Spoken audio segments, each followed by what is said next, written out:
What's up guys, bienvenue au Podcast Castleman.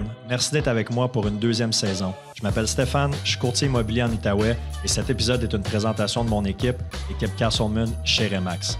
Nos 3 mots d'ordre dans l'équipe, c'est la simplicité, l'authenticité et l'efficacité, puis on s'efforce de mettre ça de l'avant dans chacune de nos transactions. Donc pour tous vos projets immobiliers, que ce soit l'achat, la vente, l'investissement, du côté résidentiel ou commercial, contactez-nous. Je suis fier aussi de vous dire que cet épisode est commandité par mes boys de chez Subaru Outaouais. La réputation de la traction intégrale de Subaru est plus à faire et si vous voulez un service vraiment sa coche, c'est au 965 boulevard Saint-Joseph que ça se passe. Pour les gens qui écoutent sur YouTube, si vous voulez m'aider et m'encourager, je vous invite à vous abonner à ma page.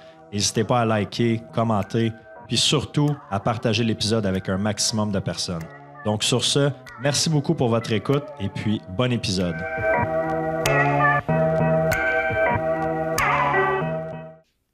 What's up guys? Aujourd'hui, je suis avec François Bérard-Dubois, courtier immobilier dans la région de Sherbrooke. Comment ça va, Frank? Ça va très bien. Ça va même très bien. C'est une bonne journée. Good. Ben écoute, merci d'avoir accepté l'invitation au podcast. On se connaît pas encore personnellement, on s'est jamais rencontrés, mais la force des réseaux sociaux, hein, on a commencé à se jaser comme ça. Ouais. Puis on a eu la chance aussi de travailler sur un dossier ensemble avec Matt Doe dans mon équipe. Ouais. Que tu nous avais référé un client dans notre secteur.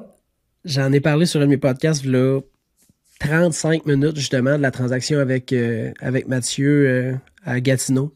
Gatineau, c'est juste à côté de chez nous, dans le fond. Tu sais, tu prends l'autoroute 10, puis t'arrêtes jamais, t'es rendu. Fait que c'est 3h30-ish, là, c'est ça, c'est pas même loin. Ouais, j'avais besoin de quelqu'un dans ce secteur-là, puis j'avais besoin de quelqu'un de confiance. Puis j'avais comme lancé une perche sur les réseaux sociaux, Matt l'a pris, on a partagé le même genre de formation pour avoir le même genre d'approche pour ce client-là, puis tu sais, j'ai fait 100% confiance, puis Steve, qui est le client, dans le fond, est 100% satisfait. Ça a vraiment été une super belle transaction, là. Fait que ouais, c'est là qu'on s'est semi-entrecroisés professionnellement dans un contrat. Ouais. Exact. Puis ça n'a pas été long, cette transaction-là. Ça a bien été. Puis en fait, j'ai fait un podcast avec Matt après cette transaction-là, puis il disait hey, c'est fou comment ça a bien été, cette transaction-là. Puis tu le sais, dans l'immobilier, t'en as une sur 50 là, qui a comme pas de pépins puis que tout coule. Là, il y a tout le temps quelque chose. Puis celle-là, ça a été comme flawless. Puis j'ai dit à Matt, j'ai dit profite-en quand ça va bien de même. Là. Apprécie-la parce que... Ouais. Ça a coulé, ça a vraiment été facile. T'sais, on a fait la mise en marché. 5 jours après, on avait des offres multiples, on a accepté. Il n'y a pas eu aucun pépin jusqu'à on a eu le financement. Ça a été vendu. Final bâton. Vraiment une transaction des plus simples qui existent. Là. Ouais. Fait que, non, mais c'était bien cool de pouvoir se croiser justement sur cette transaction-là. Puis, on suit ces réseaux, ça fait un petit bout. T'es extrêmement présent, surtout sur TikTok. Ouais. YouTube aussi, t'as bien du contenu là, Instagram, tout ça. Puis c'est pas mal de ça, j'ai envie qu'on jase aujourd'hui parce que, tu sais, moi, je pensais que ça faisait 1 an que t'étais courtier. À cause que ça fait 1 an, peut-être que je t'ai découvert, là. Ouais. Mais là, tu me disais juste avant qu'on embarque, ça fait... Ben, parle-moi un peu de ton background. En fait, ça fait combien de temps t'es en immobilier? Je sais que t'es investisseur aussi. Je te laisse te présenter. Ben, ça fait 8 ans que je suis courtier immobilier. Moi, j'étais directeur des ventes chez Future Shop, chez Best Buy auparavant. Puis j'étais pour acheter mon jumelé. En même temps, je me suis fait solliciter par une grande équipe de Sherbrooke pour payer mon permis comme pour que j'aille travailler avec eux autres. Puis j'ai fait comme fuck it, go, je fais le cours. J'ai fait le cours en 2014-2015. Je suis devenu courtier en 2016. Puis j'ai travaillé dans le courtage à temps partiel jusqu'à la COVID. Fait que jusqu'à la COVID, j'avais changé de job pour être représentant d'automatisation industrielle, puis j'ai été slacké, comme tout le monde, dans le fond, qui était employé là, pendant la COVID. Puis là, j'ai comme fait, fuck, j'ai pas tant plus de sécurité d'emploi à rester salarié puis à faire du courtage que genre faire du courtage à temps plein. Je passe tellement de temps avec la famille, tellement de temps à m'entraîner, marcher, que je me suis remis en question. Je me suis dit, hey, je me laisse une chance. Puis j'y vais à temps plein. Puis là, ça fait 2 ans-ish, 3 ans que je fais ça à temps plein dans l'immobilier. Puis ça va vraiment bien. Là. C'est au-dessus de mes attentes. Là, tout ce qui se passe présentement, je suis très redevable à ce que je fais, mais aussi les hasards puis les timings de la vie qui fait que vraiment ça va fucking bien. Ben, je pense que ça paraît dans le contenu que tu fais, tu sais, puis là, on en voit beaucoup, là, tu sais, de courtiers, là, dans les dernières semaines, les derniers mois, qui s'affichent sur les réseaux, qui font des Reels, des house tours, puis tu sais, c'est vraiment cool, il y a de la place pour tout le monde, mais tu le fais tellement, genre, t'es tellement authentique, que I guess que le monde, tu sais, moi je te connais pas puis j'ai le goût d'être ton chum. Comme t'as tellement l'air authentique puis de triper sur ce que tu fais que veux pas, c'est sûr ça doit avoir une répercussion sur ta business positive, là, tu sais, tu dois aller te chercher ouais, définitivement, beaucoup de clientèle grâce à ça.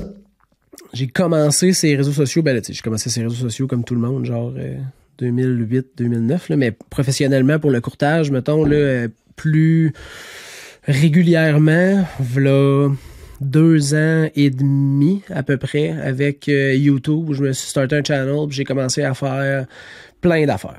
Des stats mensuels, des stats annuels pour des secteurs particuliers, des conseils. À un moment donné, je m'étais apporté une caméra, je m'étais acheté une caméra, là, j'ai fait comme des vlogs sur la route, j'ai fait des vlogs Amazon où le vendredi, je me faisais un gin tonic, puis je parlais de ma semaine, puis des réalisations que j'avais faites, puis des apprentissages que j'avais eus.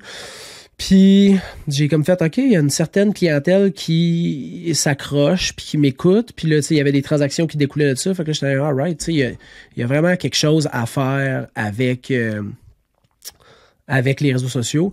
Puis là, je me suis donné vraiment, tu sais, le coup de pied dans le cul. Ça faisait un bout que le monde me disait, faut que tu sois sur TikTok, faut que, tu sais, c'est une plateforme vraiment hot. Instagram, ça m'avait jamais vraiment, tu sais, intéressé. Facebook, c'était comme, Fait que je me suis donné le coup de pied dans le cul. J'ai commencé TikTok au début.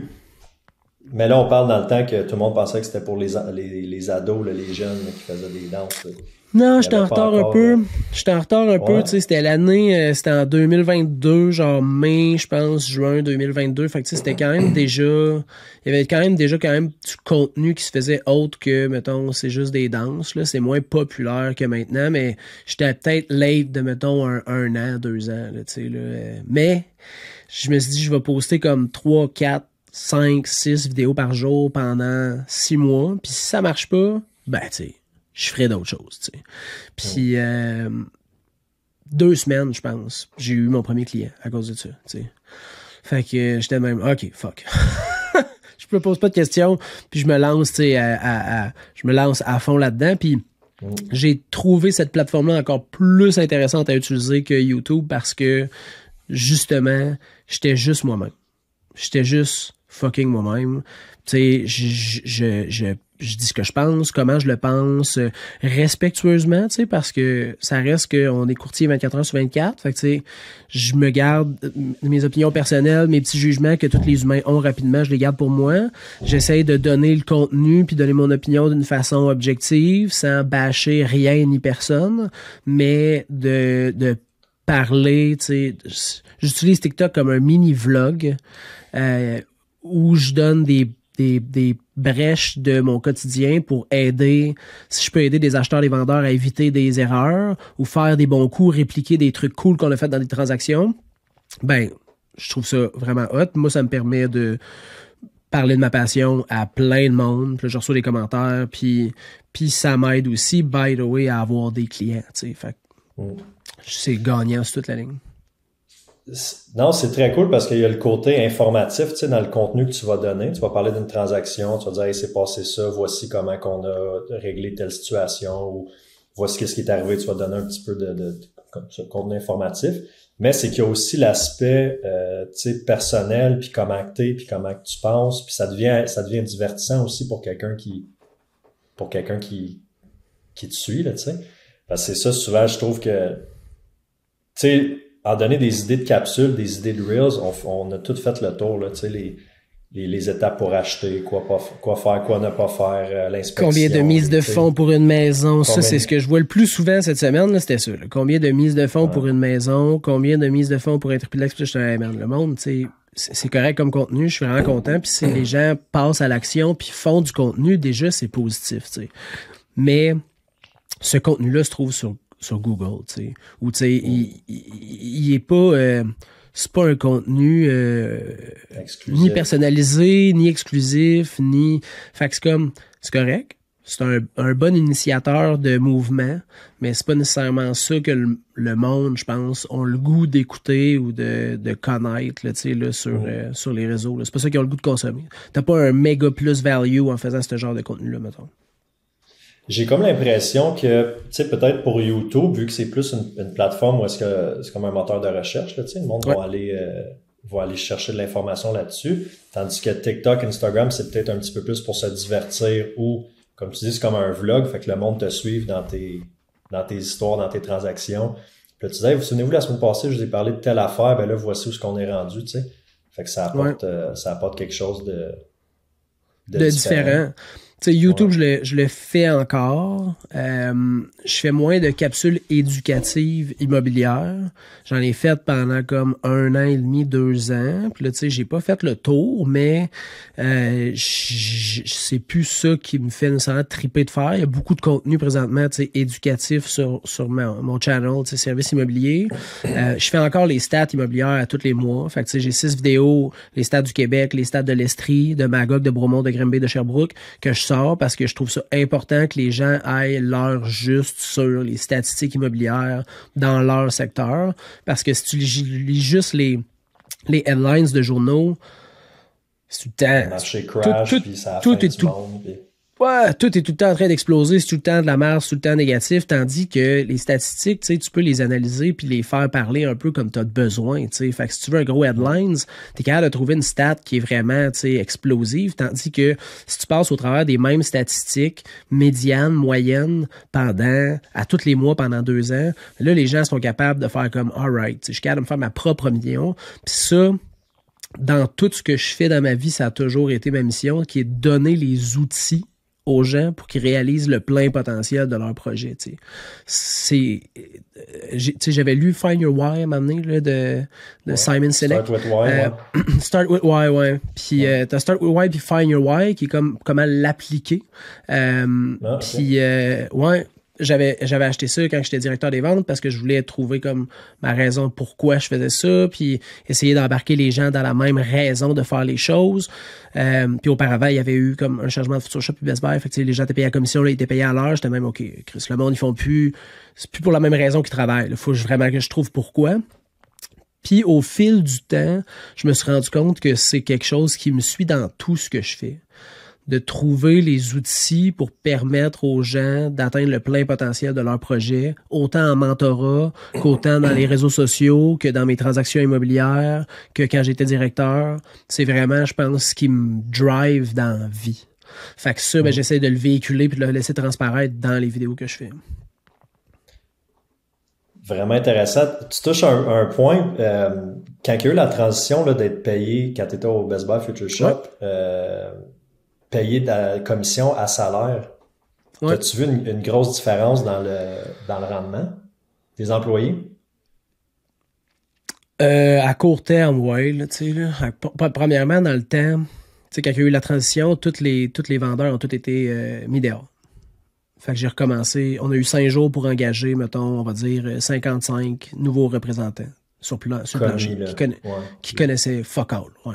Fait que c'est sûr qu'il y a une adaptation en quelque part qu'il faut qu'il se fasse, mais ouais, tu sais, les gens étaient pas là pour la même raison.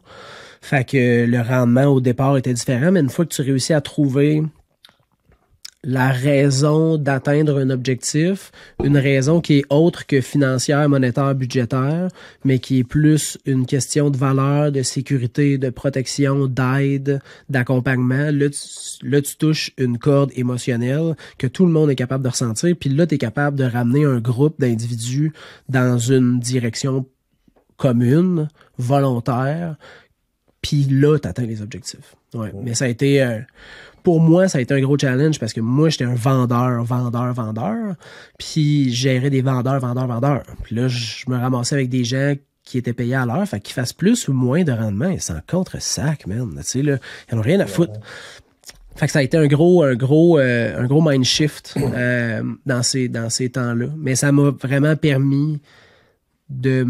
Tu sais, je me suis tapé la tête dans le mur, puis je me suis cassé les dents, j'ai fait des erreurs abominables, des multitudes de fois avec des multitudes d'employés, tu sais. Mais au fil du temps, moi, ça m'a permis de vraiment grandir rapidement. Là. Ouais. Toute qu'une expérience. Puis ah, c'est sûr, là, parce que là, c'est ça, t'as commencé d'invente comme vendeur, après ça, t'as monté comme directeur, c'est plus la même game, là. C'est plus la même perspective, là.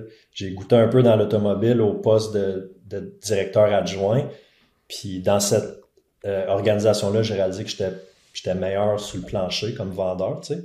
Puis là, aujourd'hui, avec l'équipe, ben là, c'est différent, je porte les deux chapeaux. T'as-tu des courtiers qui travaillent avec toi comme dans une équipe, ou je sais que bon, tu fais du mentorat, tu vas avoir de l'aide de certains courtiers, mais t'as-tu une équipe parce que ton organigramme est quand même cool aussi, puis ton nom service immobilier, je veux que tu me parles aussi de ça. Pourquoi pas afficher ton nom? J'ai pas d'équipe. Là, tu me vois fan de rire. Là. J'ai pas d'équipe juste parce que l'équipe pour moi, c'est préétabli dans le courtage, là, la façon que ça fonctionne. Puis ça m'a jamais allumé. Moi, j'ai jamais rentré dans une équipe parce que je voulais pas être sucé dans un moule, puis dans un branding, puis dans des procédures particulières. Mais oui, j'ai une collectivité. Là, faut que je trouve un nom là, pour ça. Là, mais je dis une collectivité pour l'instant. Là, j'ai un collectif qui travaillent ensemble, que je suis en train de croître petit peu par petit peu. Fait que moi, j'ai Danny, qui est mon directeur des opérations, qui lui gère toute la structure, les procédures, les demandes des courtiers, les demandes d'immocontact, les envois de dossiers, les réceptions de courriels de tous les acheteurs potentiels, la réalisation des conditions, le transfert au notaire. Fait que tout ce qui est les procédures, là, c'est lui qui gère ça. Puis j'ai Valmont, qui est un jeune courtier que je fais du mentorat avec lui puis qui travaille avec moi sporadiquement sur des dossiers. Valmont, c'est drôle parce que une ancienne cliente est allée acheter un livre chez une madame qui vendait sa maison sur du proprio. Tu vois que ça n'a aucun rapport avec l'immobilier. Puis elle a dit hey, tu devrais appeler François. Moi, il a vendu mon terrain, j'étais sur du proprio, puis ça a vraiment bien été. Fait que les parents de Valmont m'ont appelé. Ils rencontraient 3 courtiers, puis ils m'ont rencontré. Puis on était à table, puis Valmont, pendant ce temps-là, faisait son cours, puis il s'est assis à table pour voir comment les courtiers pitchaient leur affaire, tu sais. Finalement, j'ai eu le mandat, on a vendu la maison, mais j'ai dit, n'importe quand que tu as besoin d'informations, man, ça me fait plaisir de toujours te donner un coup de main totalement gratuit. Puis de fil en aiguille, on a commencé à travailler ensemble, puis tu sais, à chaque semaine, on se parle, on fait des brainstorms de mentorat, comment que je peux l'aider, comment il peut se développer, comment il peut aller reach d'autres nouveaux clients, quand il y a des clauses particulières à écrire, je suis tout le temps là pour lui. Mais il est pas obligé d'adhérer à mon branding, il n'y a pas d'obligation de partage de rétribution, il n'y a pas de frais mensuels, c'est pour ça que je dis comme c'est un collectif. Puis là, il y a d'autres courtiers qui lentement se greffent à cette collectivité-là. C'est un peu weird mon affaire parce que c'est pas encore tout construit, tu sais, mais il y a, j'ai des collaborateurs, mettons, ça arrive nord, tu sais, Charles qui est à Rive-Nord, quand j'ai des dossiers là-bas, je travaille avec lui. J'ai Joanie qui est chez Remax à Drummond avec laquelle je fais du mentorat où on travaille des dossiers en collaboration. J'ai Amélie qui est ma directrice des ventes internes que j'ai engagée, qui finit son cours. Elle a fini son cours, elle va passer son examen en avril, qui elle fait du cold call sur du proprio pour moi. J'ai payé une formation. Là, elle était déjà dans la représentation. On avait travaillé au Best Buy, c'était mon employé auparavant. Elle est venue travailler avec moi. Puis j'ai des nouveaux courtiers qui m'ont interpellé par TikTok, puis qui veulent que je leur donne du mentorat.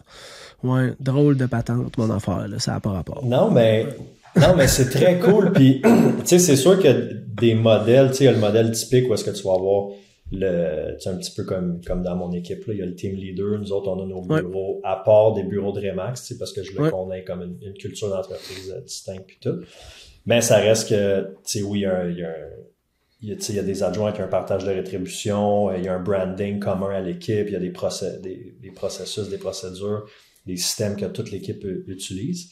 Mais j'avais eu la discussion avec un courtier qui a une très grosse équipe dans le coin de Montréal, que je name dropperai pas, mais il m'avait dit si c'était à refaire, puis on parle d'une grosse équipe, là, une vingtaine de courtiers, puis il m'a dit, si c'était à refaire en date d'aujourd'hui, il dit, je suis pas sûr que je ferais le modèle typique du team leader avec les courtiers, équipe là, comme qu'un petit peu moi j'ai. Puis il m'expliquait un peu sa vision, puis ça ressemblait plus à ce que toi tu proposes.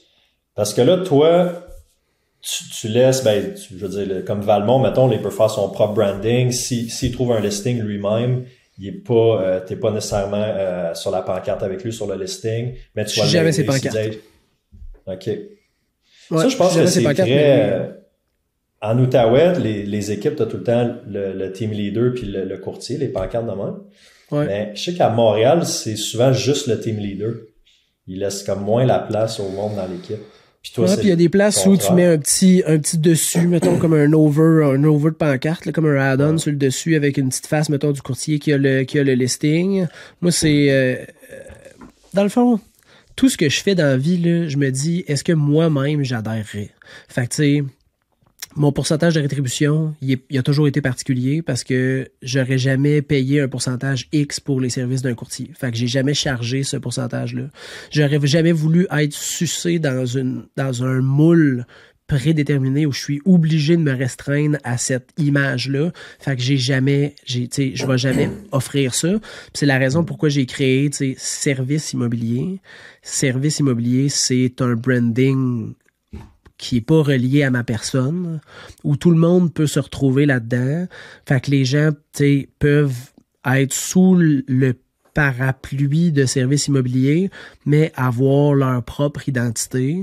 Mais s'ils veulent se servir de ça pour la notoriété, pour le channel YouTube, ils veulent se mettre un podcast, ils veulent, ils peuvent, là, tu sais, là. Fait que j'ai tout le temps bâti ça en me disant, je sais pas ce que ça va être plus tard, je sais pas ce que je vais avoir le goût ou je vais avoir besoin de faire plus tard, mais je veux pas que ça soit François Bérard, tu sais, l'équipe Bérard Dubois ou l'équipe François Bérard Dubois ou ça me tentait pas. Je voulais que ça soit impersonnel pour que tout le monde sente qu'ils ont leur place égalitaire avec moi dans cette patente-là, tu sais. À m'amener, je vais phase out de ça, tu sais. Je veux dire, mettons qu'on dream big, là, tu sais, là. Je vais être là, je vais donner mon input, je vais aider, mais je serai plus peut-être là, tu sais. Peut-être que ça va être des gens avec lesquels j'ai fait du mentorat qui vont dire, hey, moi, Frank, j'aimerais ça faire du mentorat avec les nouveaux courtiers, puis là, eux vont venir prendre une place là-dedans, puis ça va donner une business en soi, puis à un moment donné, je vais la vendre en actionnariat aux gens qui sont là, tu sais. Je sais pas jusqu'où ça va, fait que je me suis assuré d'être à l'extérieur de ça pour que cette boîte-là, cette patente-là que je suis en train de lentement créer puisse perdurer même si moi je suis pas là. Ouais. Weird shit. Non, weird, mais peu commun, mettons, mais très sharp. J'aime le fait que tu t'es posé la question, est-ce que moi j'adhérerais à ça? Mettons un modèle d'équipe typique. Non, je le ferai pas, je trouve ça très sharp. Puis là, je sais qu'il y a un paquet de monde qui nous écoute qui vont aller vouloir te suivre sur TikTok. Fait que sur TikTok, c'est pas Frank ou François, c'est serviceimmobilier.ca. Ouais, pour l'instant, c'est ça. YouTube, Instagram, même chose. Service immobilier comme mon site web, c'est serviceimmobilier.ca, ouais.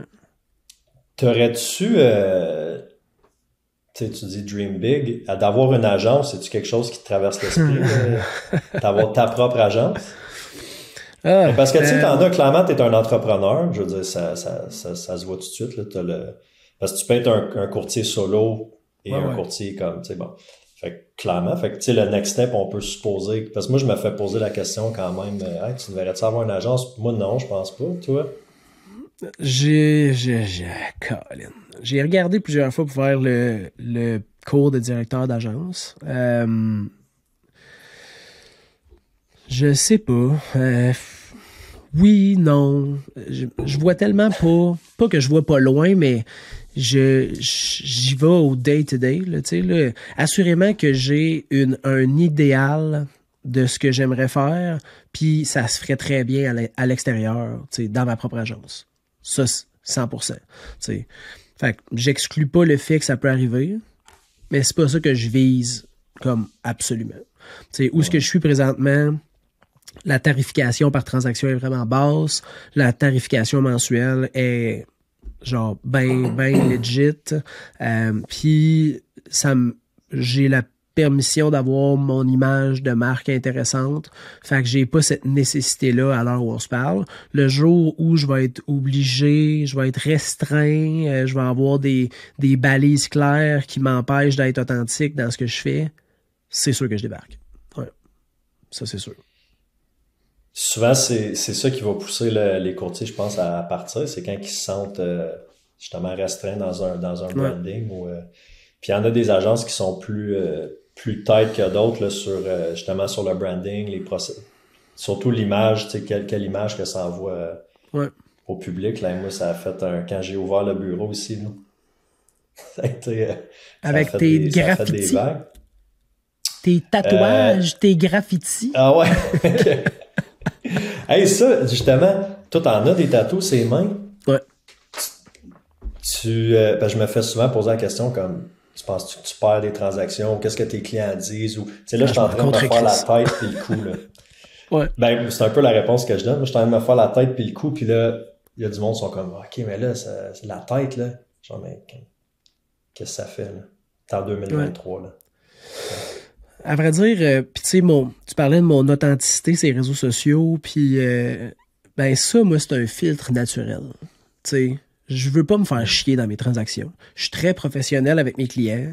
Je suis très déontologique. C'est important pour moi, tu sais, l'image de la profession. Mais ça passe pas par l'image corporelle. Ça n'a pas rapport, tu sais. L'image corporelle, c'est une chose, puis le professionnalisme, la déontologie, ça, c'est d'autres choses. Fait que moi, ça, tu sais, si la personne a fait comme, man, tu sais, puis je sais même pas s'il y a déjà un client qui m'a pas pris parce que j'ai des tatouages, mais si c'est le cas, tant mieux, man. Parce que ça aurait probablement été de la merde, cette transaction-là, parce qu'il aurait probablement fallu que tu sais, je te parlais de balises, puis d'obligations, puis de pas être moi-même. Ben, Chris, ça m'aurait sorti de ma zone dans laquelle j'aime être. Tu sais, j'ai le luxe que ça va bien, mes choses pour l'instant, puis j'aime ça, ce que je fais. Je travaille beaucoup d'heures, beaucoup de jours, beaucoup de fêtes que j'ai pas été là. J'ai fait des visites à Noël, au jour de l'an, la fête de mon fils. Fait que s'il faut que je me fasse chier, ça marche plus. Fait que si ça, c'est un filtre naturel pour pas que je me fasse chier, tant mieux. Ouais. C'est tellement ça que je pense aussi. C'est un filtre parce que, tu sais, le monde... Puis ça, c'est la force du vidéo aussi, puis des réseaux sociaux, c'est que le monde peut apprendre à te connaître, à te voir, comment tu parles, comment tu t'habilles, tes tatous, qu'est-ce que tu penses. Puis si ça ne fit pas avec leur personnalité, leur façon de voir certaines choses, ben tant mieux, tu sais, ça simplifie le travail de... Puis je suis sûr que quand tu te présentes chez un client, le lien de confiance est souvent établi plus rapidement, puis souvent ils t'ont sûrement déjà choisi, là. Mettons qu'ils me connaissent pas, puis tu sais, ils m'appellent parce que, mettons, je sais pas, moi, ils ont appelé pour une maison qui est déjà vendue, je fais le suivi avec eux autres, je fais la conversion, puis ils me rencontrent. Ça va bien parce que ils ont entendu mon professionnalisme, ils l'ont senti, puis on s'est vu, tu sais. Pour les gens qui m'ont déjà vu sur les réseaux sociaux, ça, c'est fucking drôle, man. Parce que depuis que je suis sur TikTok, quand j'arrive chez le monde, déjà, le commentaire, c'est « Hey, c'est drôle que tu sois dans ma cuisine. » Puis là, je suis même... Chris. Comme si t'étais une vedette à la télé, genre. Ouais, là, tu sais, oui, c'est le même feeling que ça, mais tu sais, je veux dire, je suis pas une fucking vedette à la télé, mais le monde, ils font, ouais, c'est drôle que tu sois là. Je suis même, tu sais, eux, ils m'ont vu 375 fois, man, dans le dernier 6 mois. Moi, je les ai jamais vus, man. Eux autres, ils me connaissent. Ils font, hey, pis ton chien? Puis je suis le même. Ben, il va bien, mon chien. Ah ouais, Paul, il va bien. Ouais, Paul, il va bien, man. C'est fucké, ça. Fait que, tu sais, les gens qui me choisissent parce qu'ils m'ont vu sur les réseaux sociaux, là, ils me voient, puis quand ils me voient, ils font comme, OK, c'est drette ça que j'ai écouté, c'est ça que j'ai devant moi. Puis je pense que pas consistance, là, mais le fait que ça soit constant ce qu'ils voient, puis qu'il n'y ait pas de coupure, puis que ça soit authentique puis réel, juste ça, je pense qu'ils font comme, alright, c'est pas une game qui joue, tu sais. Il est comme ça. Puis là, s'ils ont adhéré, fait que ça fait une confiance qui est assez rapide, puis moi, je trouve ça tout le temps fucking drôle. Parce que c'est drôle. Ben oui, l'autre fois, je m'en vais pas loin d'ici, un petit restaurant que je vois jamais, mais l'autre fois, j'y vais, tu sais. Première fois, je vais là, puis j'arrive, je fais ma commande, tout ça, puis le cuisinier, là, qui est peut-être le gérant, je sais pas, tu sais, il vient me porter ma commande, comme il fait le tour de la cuisine, puis il vient me porter ma commande dans mes mains. Puis là, je dis merci beaucoup. Puis là, il dit hey, c'est toi, hein, il dit qu'on voit là sur les autobus, puis dans les cabines, là. Puis on est juste au coin, puis j'en ai une cabine de boss, tu sais, juste... Okay. Fait que là, du restaurant, je dis, oui, il dit, je peux-tu prendre une photo avec toi? Là, je dis, écoute, ça peut te faire plaisir, mais je suis juste un courtier immobilier, là, tu sais, il dit, oui, mais je te vois partout, puis je sais plus trop qu'est-ce qu'il m'a dit, mais écoute, ça peut... Fait que là, il sort son téléphone, prend une selfie, je dis, hey, tu sais, je trouvais ça tellement drôle, mais... en tout cas, petite anecdote cocasse. Mon client, hier, j'étais à Belœil pour faire des prises de mesure pour une propriété qu'ils ont achetée. Fait qu'on est retourné juste pour comme faire le floor mat de la maison parce que ma cliente est architecte puis elle voulait comme le remettre sur 3D. Puis elle dit, c'est drôle parce que mon frère, il t'écoute. Il était assez content que je fasse affaire avec toi. Puis là, j'étais de même, ton frère, il est où? Puis là, il me dit la ville. Puis là, j'étais de même, genre à côté de Rawdon. Puis j'étais de même, ben, sacrement. T'sais. Mais c'est comme la transaction avec Matt à Gatineau. Je dis, Steve m'a vu sur TikTok. Il m'a appelé. Il a décidé de me prendre. Puis on a vendu sa maison. Puis il a acheté avec moi à Victoriaville. C'est fou, tout ça à cause des réseaux sociaux. Fait, c'est vraiment...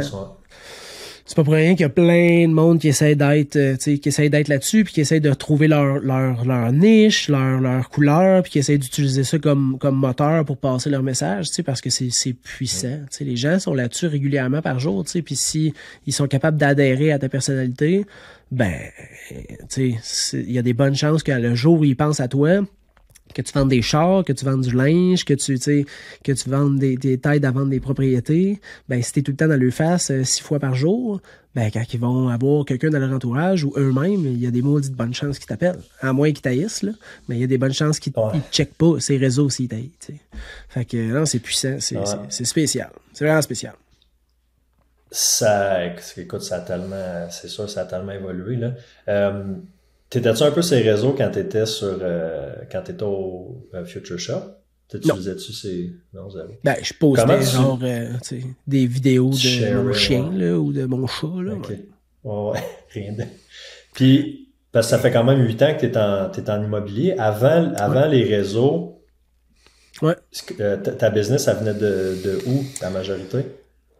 J'avais pas de CRM, je marquais pas d'où ça venait, j'avais pas de j'avais pas de SOP là pour tracker ces choses-là. J'ai fait des soirées de réseautage. Ça m'a apporté une couple de clients. J'étais à une grand gueule, fait que c'est sûr que ça aide. Je suis natif de l'Estrie, fait que c'est sûr que ça aide aussi. Puis j'ai toujours eu une tarification, un pourcentage de rétribution vraiment bas. Fait que ça aussi, ça l'a aidé à avoir plus de clients. Puis j'ai une force quand même, puis une facilité à faire de la sollicitation téléphonique. Fait que j'en ai fait un peu. Mais le peu de mandats de vente que j'ai eu dans mes 5 premières années, parce que je me concentrais quasiment exclusivement à aider les acheteurs. Parce que c'est la raison pourquoi je suis devenu courtier. J'ai eu une transaction de marde d'achat, fait que j'ai décidé de faire le step. Le peu de maisons que j'ai eu, les contacts que j'avais avec les visiteurs étaient vraiment bons. Puis là, je les suivais dans leurs transactions. Puis de fil en aiguille, je faisais 15, 20, 30, 50 transactions par année. Là, l'an passé, je pense que j'ai fait 73 transactions. Fait que ça a été graduel, mais... ça venait de... Je l'ai jamais tracké, fait que je peux pas spécifiquement dire que ça venait d'où, mais c'est assurément de la conversion de contacts que je pouvais avoir avec d'autres humains. Ouais. C'était vraiment humain à humain. Là. Ouais.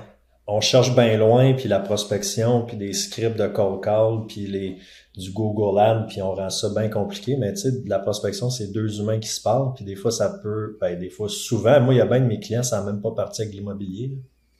C'est du monde avec qui j'ai jasé de d'autres choses, que puis finalement, bonne transaction immobilière à faire, à qui pense à moi, ou réfère à quelqu'un, tu sais. Mais la conversion, ça, c'est important. Ouais. Je fais du mentorat avec des gens, tu sais, puis... Des fois, c'est des gens qui ont pas nécessairement de canal d'acquisition de clients, tu sais. Puis je dis, OK, mais tu sais, t'es-tu dans des groupes de courses? T'es-tu dans des groupes de vélo? T'es-tu, tu sais, dans un groupe de lecture? Tu t'impliques-tu municipalement? Parce que, tu sais, si tu sors de chez vous puis tu rencontres du monde, déjà là, ça se peut que tu te ramasses 10, 12, 15 transactions dans ton année en discutant, en étant aimable, puis tu sais, les gens ont le goût de discuter avec toi, puis à un moment donné, il y a une porte qui s'ouvre, puis ils font « Ah ouais, mais mon frère, il pense peut-être à vendre sa maison », puis là, Man, by the way, je suis fucking courtier. C'est un drôle d'annonce quand même. Veux-tu me donner le numéro de ton frère, tu sais? Fait que déjà, en sortant de chez vous, tu sais, c'est sûr que si t'es un courtier immobilier agent secret, là, man, personne ne sait que t'es courtier, tu sais. Ça marchera jamais. Fait qu'il faut que les gens le sachent, puis pour ça, ben, faut que tu sors de chez vous, tu rencontres des gens, ou tu sors pas de chez vous, puis tu utilises tes réseaux sociaux, les appareils que tu as pour pouvoir pousser ton message, mais ultimement, le contact humain, là, c'est la grosse base. Là, là. Fait que c'est juste que là, on peut le faire à distance. Puis c'est là qu'une fois que je pense que tu es authentique sur les réseaux, le contact qui est pas humain parce que c'est sur le téléphone, mais reste qu'il traverse l'écran un peu parce que c'est un peu le même feeling que si t'étais avec un chum, tu sais. Fait que là, ce contact-là cette chaleur-là humaine peut peut-être traverser, le numérique, là. Et ça, c'était pas éthique. Puis c'était quand même fou, hein? Je pense que je vais faire un Reels avec cette partie-là. Je pense qu'on va le coter. Puis... mais c'est vrai que depuis la pandémie, mais depuis, mettons, l'arrivée vraiment présente des réseaux sociaux depuis une couple d'années, tu sais, quand tu as une bonne interaction face-to-face avec un client, avec quelqu'un, on dirait que ça a encore plus d'impact parce qu'on est tellement, on a tellement de conversations virtuelles dans une journée. Tu sais, je suis sûr que tu regardes le nombre de conversations que tu entretiens. Moi, j'ai eu ça pendant le temps des fêtes. J'ai pris comme 10 jours de break, là, j'ai enlevé Instagram, TikTok, tout ça de mon cell, puis je veux dire, c'était quand même relativement tranquille en immobilier dans le Bijoux de l'An cette année. Fait que c'était comme vraiment des vacances, puis j'ai réalisé à quel point que j'avais un paquet de conversations avec un paquet de monde différent, virtuel, tu sais. Puis, mais là, c'est ça, quand tu rencontres quelqu'un en vrai, puis il y a une vraie connexion, une vraie, tu disais chaleur, ben ça met encore plus de poids dans la balance, là, tu sais.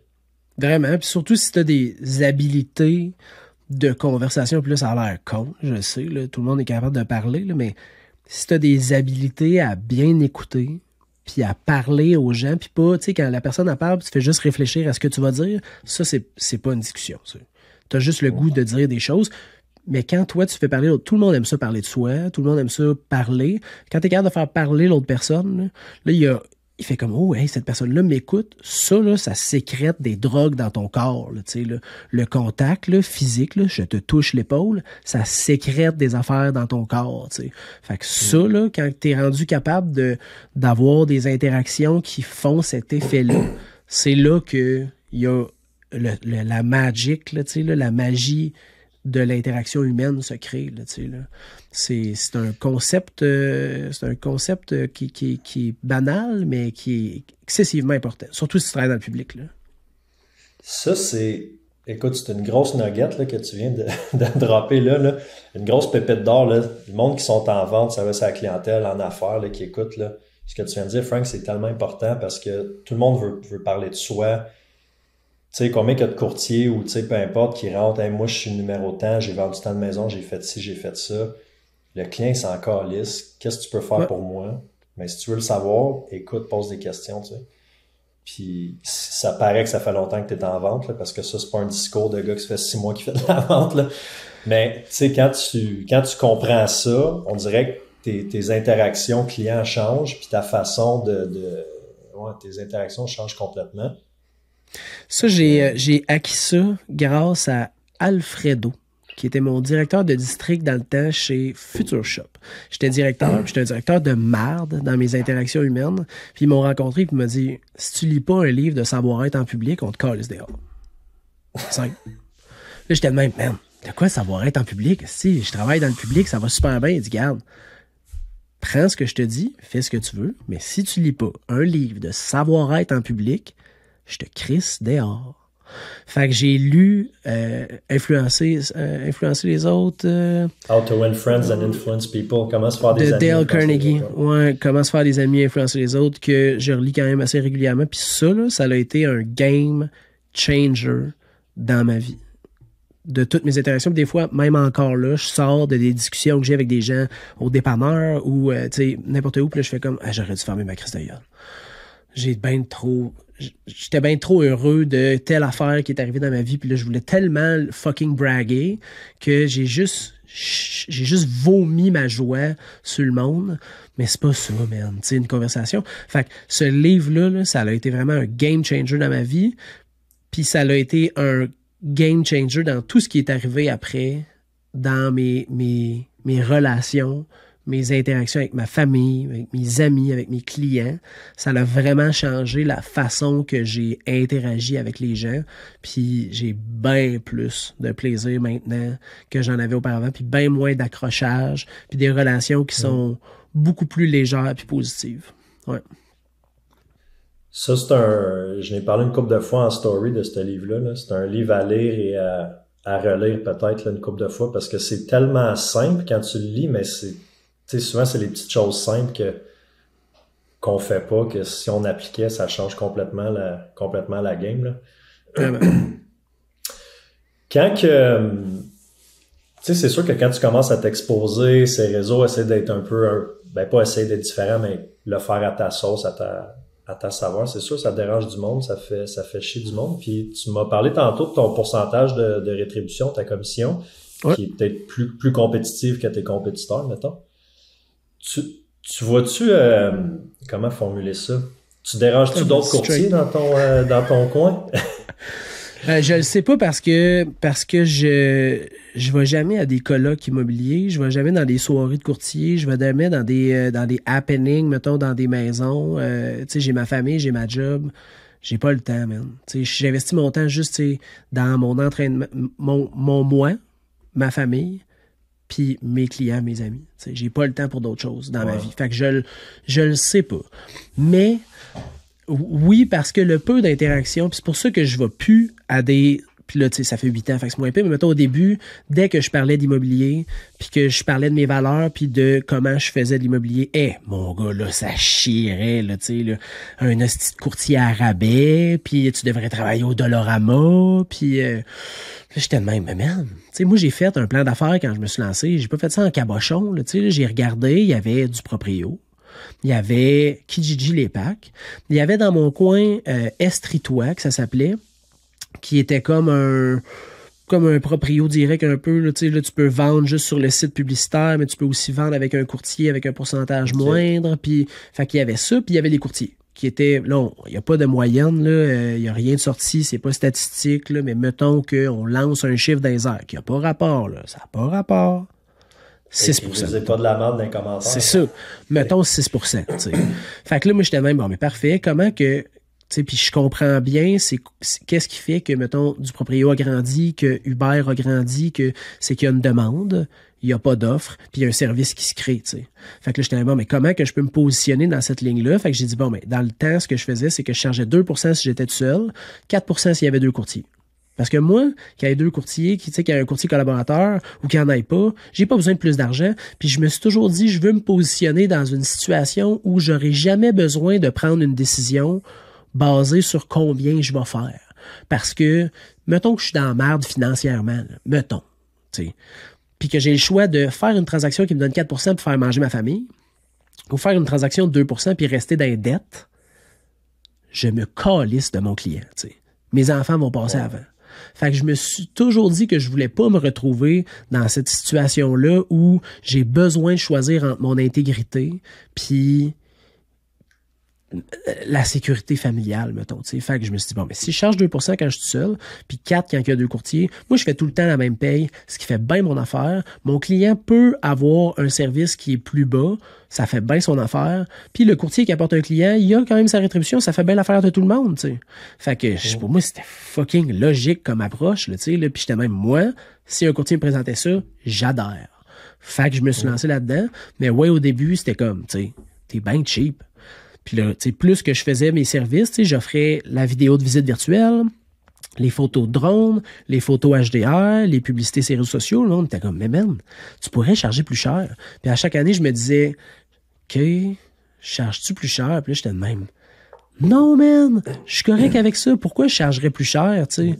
Là, j'ai engagé Dani, qui est directeur des opérations, j'ai Amélie, qui est directrice des ventes internes, je gagne en expérience. Non, ils sont pas courtiers. Amélie va l'être. Ouais, Dani est vraiment, c'est juste une personne magique que je ne sais pas comment j'ai fait pour travailler autant d'années sans lui, là, mais sont là pour l'instant pour m'appuyer, tu sais. Puis je charge 3% si je suis seul, puis 4% s'il y a 2 courtiers. Tu sais. Je charge un peu plus cher, mais je pense que mon service aussi présentement est vraiment plus... Mes procédures sont plus là, les réponses sont plus rapides, les clients sont mieux gérés, les dossiers sont mieux traités, il n'y a rien qui tombe entre deux craques de chaise. Fait que je suis à l'aise présentement de demander ça. T'sais. Mais ça l'a... Au début, si tu recules de là 8 ans, 2%, ça n'existait pas. Là, avec la COVID, il y a plus de courtiers, il y a moins de ventes, il y a moins de mandats. J'en vois là, du monde là, qui font comme ouais, moi aussi 2 puis 4, ça va faire bien mon affaire. T'sais. Mais c'est pas une question de valeur, c'est une question que pour avoir des mandats, ils ont besoin de faire ça. T'sais. Moi, ça a toujours été dans mon éthique de travail, puis c'est correct. Je suis content. Malgré ça, même si moi, ça m'enlève des clients parce qu'il y a plus de monde qui font le même genre d'attraction au niveau du pourcentage de rétribution que moi, je suis content.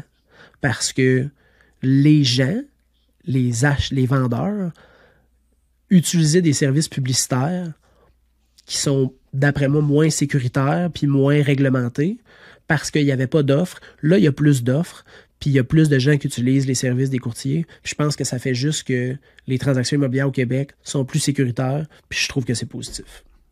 Ouais. Ben écoute, définitivement. Là, justement, avant qu'on se pogne sur le podcast, j'avais une conversation avec Matt puis Seb, un autre gars dans l'équipe, par rapport à ça, là, tu sais. Par rapport à du proprio, justement, versus vendre avec un courtier, tu sais, puis on s'entend que les chiffres, en tout cas à Gatineau, là, je sais pas dans ton coin, ça doit être pas mal pareil, mais 97% des propriétés se vendent avec un courtier, il y a une raison pour ça, tu sais. Ouais. Mais on en voit, je trouve ça cool que tu parles, c'est assez tabou, hein, les commissions, on n'en parle pas, ouais. Puis faut jamais le dire, fait que, shout-out. L'argent, c'est très tabou. Ouais, oh my god, oui. Mais on en voit, tu sais, à Gatineau aussi, c'est populaire, là, la réduction si c'est le courtier ou un membre de l'équipe, là, tu sais. Puis il y en a qui, tu sais, quand t'es en équipe, tu le sais que c'est souvent pas la personne qui prend le listing qui va répondre aux acheteurs, ça va être le monde dans l'équipe, hein, bref. Fait que c'est quand même, tu sais, les chiffres, ça peut ressembler à ça aussi à Gatineau.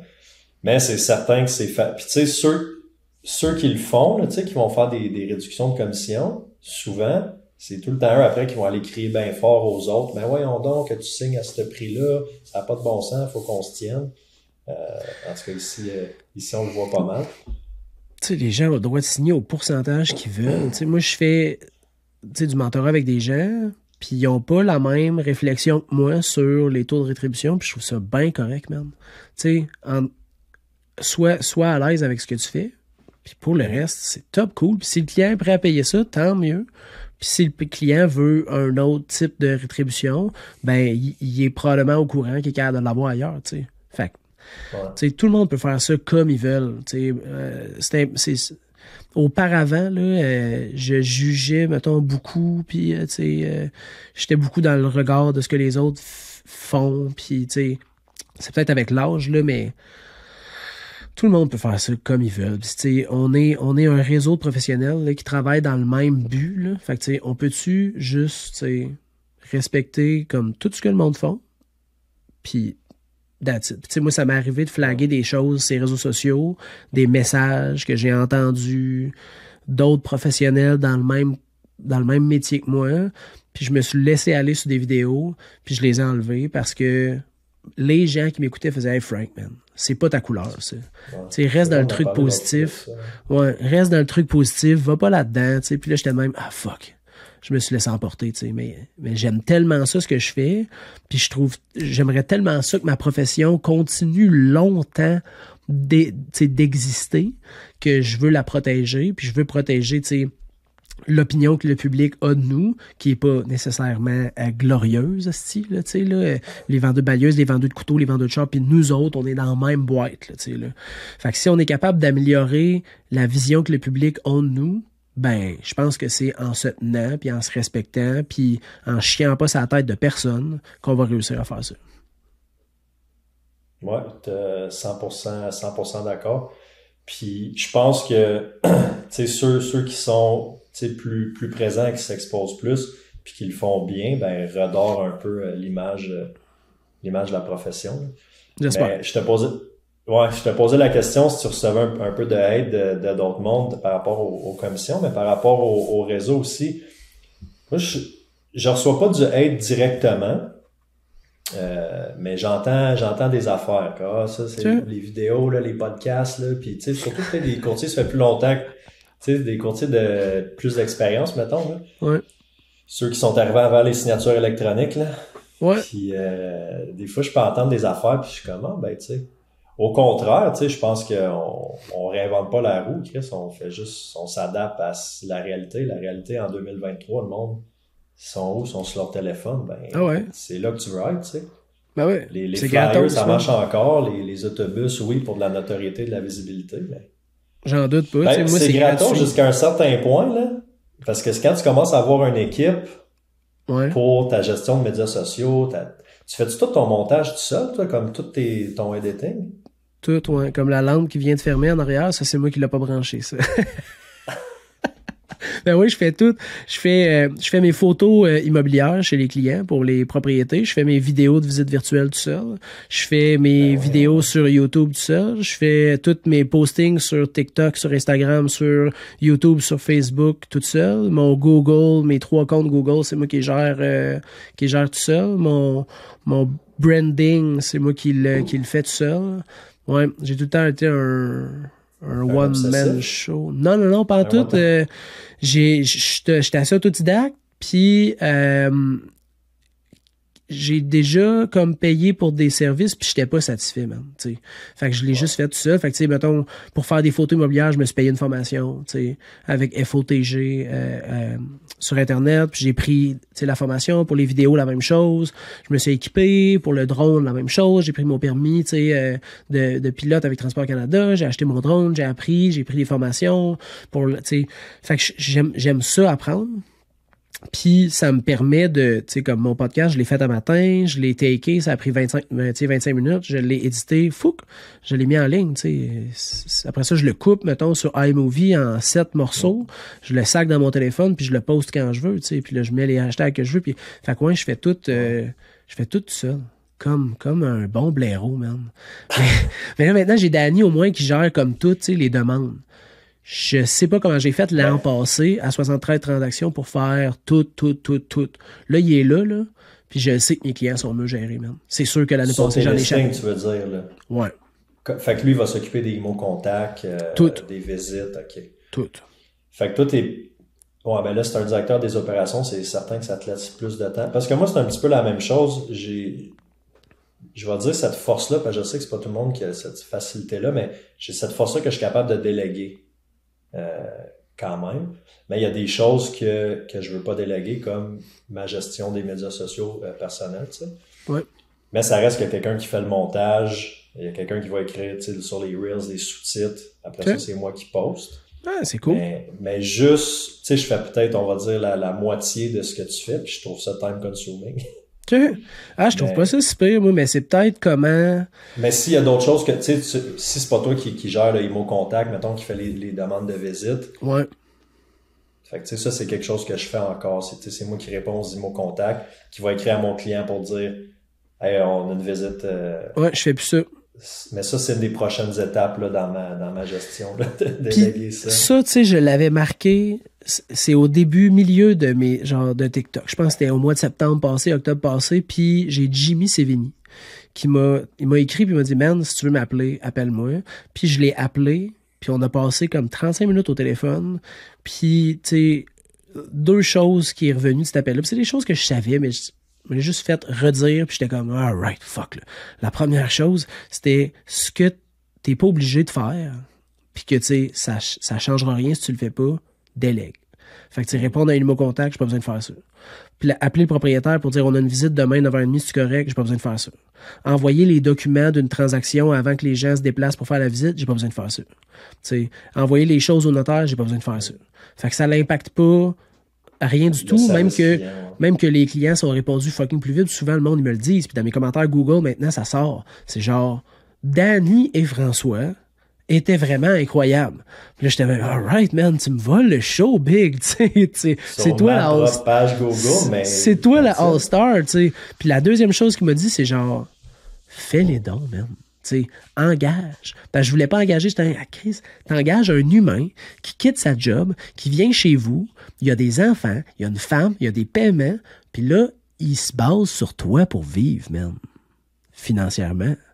Puis là, j'étais même, Chris, je suis qui pour me prendre pour un employeur, man? Tu sais, je suis pas un employeur, mais tu sais, oui, c'est rendu ça, tu sais. C'est ça, là, que je suis, là, tu sais, là. Fait que je l'ai juste fait. Puis, mon Dieu, je sais pas comment que j'ai, tu sais, mon service, le service donné à mes clients est tellement meilleur. J'ai tellement plus de temps. Je sais que tout est fait. Puis, Danny, ce qui est drôle, c'est qu'il n'y a pas d'heure de travail. T'sais. S'il veut pas travailler toute la journée, je m'en contre-sac. Il y a pas de punch. Je check pas combien d'heures il fait. Je le paye à l'année, puis au bonus. Puis, j'ai aucune idée quand il travaille. Mais à vrai dire, on le sait parce que ma blonde puis moi, mettons, on reçoit des notifications dans notre calendrier. Rendez-vous ajouté par Danny. Rendez-vous ajouté par Danny. Fait que là, je sais qu'il est en train de passer au travers comme des immo-contacts, puis il me plug mes visites. Puis là, ma femme a fait, bon, Danny travaille. Fait que tu sais, mais il travaille un peu le matin, il va partir, il va aller, je sais pas, moi, dîner avec sa fille, il va revenir, travailler un peu, il va faire 2-3 cossins chez eux, il va passer le souper, après ça, il va se loguer, mettons, de, je sais pas, moi, 7h30 à 10h le soir. Fait que lui, sa qualité de vie a tellement augmenté parce qu'il faisait du 7h15 le matin à 5h15 le soir.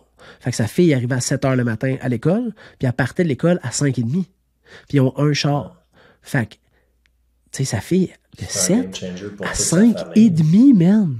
C'est fucking long. Tu me demandes de faire 7 à 5h30 à tous les jours. C'est sûr que je pars en dépression, tabarnak, là, tu sais, là. Fait que lui, sa qualité de vie a vraiment été améliorée. Moi aussi, tout le monde est fucking gagnant. Fait que ce move-là, là, c'est un des moves les plus hot que j'ai fait parce que j'ai aidé quelqu'un que je connaissais à avoir une meilleure qualité de vie. Je me suis aidé moi-même, puis mes clients bénéficient de ça, puis les courtiers qui collaborent avec moi bénéficient de ça aussi parce qu'ils ont des réponses fucking rapides. Fait que ça, là, c'est un move incroyable. Ouais. Ça, c'est quelque chose que j'ai voulu faire vite, d'avoir une adjointe aussi, puis tout le monde qui ont plus d'expérience que moi, ils m'ont dit, la journée que tu vas engager ton adjoint, tu sais, ça devient un investissement parce que le salaire que tu la payes, le temps que tu vas gagner puis le nombre de transactions de plus que tu vas pouvoir faire, tu sais, si on parle juste de côté financier, là, ça se rembourse à la fin de l'année. Puis je trouve ça cool aussi que tu dises à Danny, c'est Danny son nom, ça? Ouais. Ouais. Tu peux travailler pas mal quand tu veux. Comme moi, j'ai une de mes adjointes en ce moment, elle est en Floride, elle vit Charlotte Val, si t'écoutes ça. Elle vit la van life. Elle vient de Québec, on s'est rencontrés à Gatineau, elle a habité longtemps à Gatineau, là, elle est retournée à Québec. J'ai dit, je te garde, tu continues à travailler avec moi.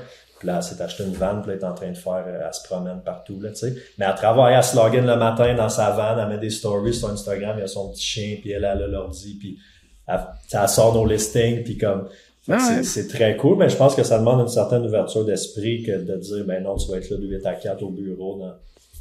Ah, man, j'ai tellement pas besoin de ça. J'ai besoin que la job soit faite. À partir de là, j'ai besoin de quelqu'un qui est fucking heureux pour pas qu'il y ait du turnover, tu sais. Puis là, lui, il est fucking heureux. Tout le monde est heureux. Meilleur move à vie, man. Ouais. Après avoir choisi ma femme. Ouais, c'est ça. Ouais, je veux pas de divorce à soir. Non, c'est ça. Ça fait combien de temps vous êtes ensemble? 15 ans. 15 ans. Puis t'as quoi, t'as 34? 33, ouais, 33. 2 enfants. 33, fait que c'était comme ta blonde du cégep, genre, ou je sais pas si t'as été au cégep. Hein? Non, j'ai fini mon secondaire 5 à 21, 22 ans, fait que je crisse ma palle au cégep. En dire, je suis allé une session d'intégration, une demi-session d'intégration. Tu vois que ça marchait pas, là. Moi puis le système scolaire, ça n'a jamais vraiment fonctionné. Mais oui, ça fait un bout que j'étais avec. C'est elle aussi, meilleur move de ma vie, déjà qui est capable de m'endurer, d'endurer mes impulsivités, là, tu sais, là, je suis quelqu'un de... Je me contrôle de mieux en mieux, mais ça reste que je suis une boule d'énergie, puis de réflexion, puis d'action. Fait que, ouais, elle est extra avec moi.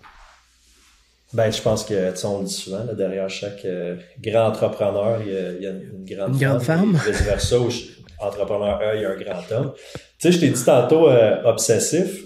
Je t'ai dit le terme obsessif. Ouais. Puis, tu sais, je veux dire, combien d'heures par semaine tu travailles, là? Tu fais toutes tes affaires, tu t'es comptes pas, mais ça doit être, tu sais, je te vois, là, je sais que tu t'entraînes tous les matins, tu te lèves tôt.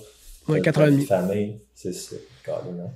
Ouais, 4h30. J'étais à 5h, 5h15, là. Puis, mais c'est-tu quelque chose que, tu sais, t'avais eu peut-être, tu sais, ça t'a-tu amené des problèmes quand t'étais plus jeune, mettons, d'être intense comme ça, puis d'être, comme t'avais un TDA ou quelque chose? Je savais que t'allais là. Je savais que t'allais là, ben, comment je pourrais dire ça? Ben, c'est sûr que oui, là, ça m'a apporté plein de problèmes, là. Ça, c'est officiel, dans les systèmes scolaires, dans mes achats, dans plein d'affaires, ça a eu des impacts négatifs, dont dans ma consommation, là, pendant plusieurs années, là, puis là, je consomme plus, mais je suis encore impulsif. Ouais, je suis encore impulsif. Parce que j'ai écouté tes podcasts, man. Je savais qu'en quelque part, il allait avoir le segment autour du four, là, puis là, on allait parler des vraies affaires. Là, j'étais de même, je suis game d'aller là. Moi, j'ai jamais exposé ça sur les réseaux. Écoute, sinon, on coupe ça au montage, si t'es à l'aise d'en parler, ouais, ça fait pas longtemps, je pense que ça fait 4 ans, à peu près, que je suis, fait que, puis tu sais, je pense que n'importe qui a eu des problèmes de consommation est impulsif dans quelque chose, tu sais, là, il a été il a été compulsif puis impulsif dans sa consommation. Quand il lâche ça, ben, il se rabat sur d'autres choses. Moi, je me rabats sur la course, l'entraînement, la job, l'apprentissage, les lectures, des trucs plus sains. Ouais, fucking plus sains. Mais, tu sais, je suis sûr que tu t'es dit, mettons, juste le drone, t'es allé prendre ton cours de pilote de drone, acheter le drone, tu sais, ça prend ça peut sembler niaiseux, mais ça prend quelqu'un d'intense puis quelqu'un avec ce tempérament-là pour dire, ben moi, je vais l'apprendre, je vais aller acheter mon drone, tu sais, je suis sûr que tu lis un livre, ça te prend pas 2 mois de lire un livre, là, pas quand c'est un livre de croissance. Ouais, quand c'est quelque chose que je peux appliquer, mettons, là, je le lis, tu sais, tant que je peux, là, pour pouvoir l'appliquer le plus vite possible. Ouais, c'est ça. Ben pressé de l'appliquer, là.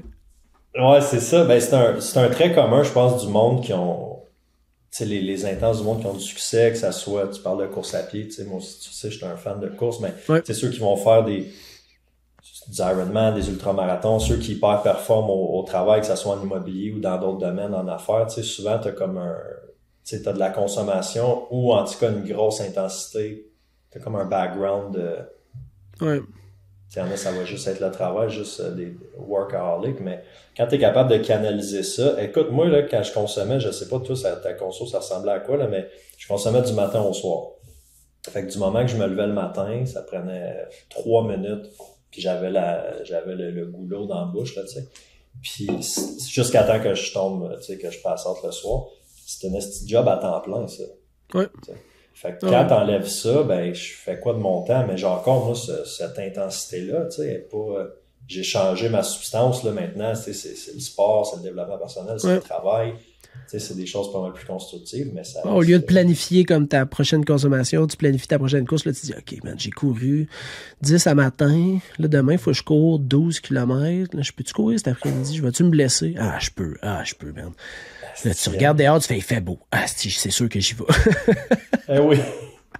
Ou juste à la job, je suis sûr, écoute, moi, des fois, je me réveille à 5h, 5h02, c'est déjà en train de spinner comme, aujourd'hui, je vais faire ça, tout le temps des nouvelles idées, des affaires bonnes, des affaires pas bonnes. Puis ça, j'ai lu un livre il y a pas longtemps qui s'appelle mon masque à oxygène. Mon masque à oxygène en premier. Je pense que c'est ça. Mon masque à oxygène en premier. Pour essayer de trouver justement pas l'équilibre, parce que je serai jamais équilibré, mais le ballon. Puis tu sais, de faire une revue après ça, tu sais, de ma journée, de ma semaine, de mon mois, puis dire, OK, les choses importantes pour moi, c'est quoi? C'est ma famille, c'est mes employés, c'est mes clients, c'est moi. Puis est-ce que je suis capable de cocher un 8 sur 10, un 9 sur 10 dans tout ça, tu sais? Puis est-ce que je me suis assez investi dans les choses qui sont importantes pour moi? Puis ça, c'est pour ça que Danny est là aussi, tu sais, mon directeur des opérations. C'est pour ça que Amélie est là. C'est pour ça que je fais du mentorat. C'est pour ça parce que ça me permet de plus être à la maison, chose que dans les 5-6 premières années, j'ai pas assez fait. Puis quand j'étais là, je spinais qu'est-ce que j'allais faire, qu'est-ce qu'il faudrait que je fasse les réseaux, quel client, mon téléphone sonne. Puis là, j'essaye de vraiment passer du temps, tu sais, d'être aussi intense quand je suis avec mes enfants que quand je suis au travail, puis quand je m'entraîne, tu sais. Puis ça, je l'ai comme pris pour acquis pendant un petit bout. Il n'est jamais trop tard, là, tu sais, là, je l'ai réalisé, là, je le réalise, puis je fais attention, mais j'essaie de aussi être intense en passant du temps avec ma famille, puis d'être intensément avec eux autres. Parce que sinon, ce ballon-là, il est déséquilibré, puis là, c'est pas bon, tu sais, c'est ramenable, mais faut que tu le pognes au bon moment. Moi, je l'ai pogné au bon moment, je suis vraiment chanceux. Ouais. Ah non, c'est des belles réflexions, man. T'as une belle sagesse pour un gars de 33 ans. On n'est plus... Un jeune. Hey, je suis encore jeune. On est jeune, mais... Je suis encore jeune, man. Fucking... Hey, moi, je vais avoir 35 là, dans 2 semaines. Puis fucking jeune. Ben écoute, je me sens comme si j'avais 27 à peu près. Ah ouais. Ah, moi, je suis encore totalement jeune. Ouais, Valmont, il a 21 ans, 22 ans. Moi, je suis comme even avec lui dans ma tête. Je suis comme au pic là, de tout. T'sais, je me sens vraiment comme au pic. Là. Fait que là, je me sens très jeune. Ce qui est une bonne chose. Fucking right. Mais juste avec plus de sagesse que quand j'avais 22, mettons. Moins fou. Ouais, c'est ça. Les idées plus claires aussi. Là. Vraiment. Ben écoute, félicitations pour ta sobriété. 4 ans, 4 ans, c'est énorme. Là. 4 ans pas straight, là, mais pas tout le temps des petites embûches dans la vie, là, tu sais, là, mais 4 ans où 99% de mon temps, je l'ai pas échappé. Ouais. Félicitations. Moi, je pourrais pas me permettre une rechute, j'aurais trop peur, mais... Moi non plus, man. C'est pour ça qu'à chaque fois, je me rappelle, ah non, man, c'est ça, c'est ta vie. Tu sais, je peux pas juste le samedi ou juste une fin de semaine ou ça retombe trop facile. Fait que ouais. C'est pour ça 99%. Ben ouais, c'est ça. Ben écoute. Ouais. Clairement, t'as l'air bien, t'as l'air d'avoir cette paix intérieure-là. J'aime l'idée ballon au lieu d'équilibre. C'est comme un concept un peu flou pour moi aussi, l'équilibre, là. Tu vas lire le livre, man, parce que l'équilibre, c'est even. Mets ton masque à oxygène comme d'un avion, là. Mets ton masque à oxygène en premier. En premier. Put your mask first, sûrement. C'est sûrement ça en anglais. Mais... Je ne sais pas, il est en anglais, ça a été traduit par une entrepreneur québécoise, là, mais ouais, très bon livre. Je te conseille très fortement. Puis il y a plein d'exercices dans le livre. Moi, j'aime ça, parce que là, ça me fait travailler sur quelque chose. Tu fais ça? Moi, j'ai de la misère à faire les exercices dans les livres. Ah, celui-là, je l'ai fait. Souvent, j'ai de la misère, je fais comme, fuck it. Là, je l'ai fait. Parce que j'étais comme, man, ça dit de prendre le temps. Je lis le livre pour prendre le temps, puis je skip des affaires. Dude, tu sais, Chris, tu lis le livre pour prendre le temps. Prends le temps de faire les exercices. Fait que je l'ai fait, puis ouais, j'étais même, fuck, tu sais. C'est là que j'ai eu la réalisation. J'ai comme fait, ouais, il faut que je sois intensément avec ma famille, pas juste avec le travail. Parce que sinon, je vais perdre des moments qui se récupéreront pas, tu sais. Ouais. Ça, c'est un challenge. Ça peut être un challenge. C'est sûr, j'ai pas d'enfant, là, mais... Ouais. Frank, faut que je te laisse parce que je m'en vais d'une inspection. Moi, t'as une inspection? J'ai une inspection dans une demi-heure. Fait que faut que je préparer ça. Je voyais le temps. Merci d'avoir pris le temps. J'ai hâte soit d'aller dans ton coin. C'est rare que je vais dans le coin de Sherbrooke. Montréal, ça arrive souvent, Québec des fois, mais si j'ai affaire dans ce coin-là, c'est sûr que je vais aller te saluer. Puis même affaire, si tu passes proche de Gatineau... Aucune chance. Puis on n'aura pas de chance de se croiser d'un colloque de courtier ou quelque chose à Montréal, si tu y vas jamais. Non, jamais, mais... Moi, j'essaie de faire un effort. Pour vrai, je suis un peu comme toi. Je peux faire un podcast avec toi quand tu veux, man. Ça va me faire plaisir. Je suis 100% sûr qu'on a au moins 4, 5, 6 autres heures à claquer sur un podcast, puis qu'on va avoir des sujets. Fait que moi, je suis willing de refaire ça quand tu veux avec toi. Ou des petites capsules ensemble, ça pourrait être...